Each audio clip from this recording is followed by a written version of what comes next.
Dulu masa dekat dunia aku semayang, aku tak semayang, aku tinggal semayang sikit pun ayah aku tak tegur. Wahai Tuhan kami dah nampak depan mata dah ni neraka dah ni.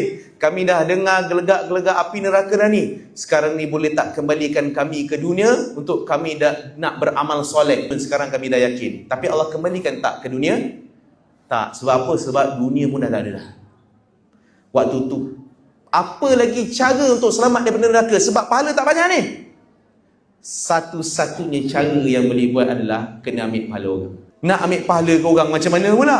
Maka kita akan mencari jiran-jiran, ketua-ketua kita, cari anak-anak kita, mak ayah kita yang dulu mereka tak jalankan tanggungjawab, isteri kita, suami kita yang dulu tak tunaikan nafkah, akan cari. Abang-abang, isteri kita akan cari kita kalau kita tak tunaikan nafkah masa dekat dunia dulu, akan cari kita. Contohnya anak, saya bagi contoh tadi kan. Anak akan berdiri di hadapan Allah, ya Allah, mak aku dulu, masa aku hidup dulu, aku tak jaga aurat sikit pun dia tak tegur, ya Allah.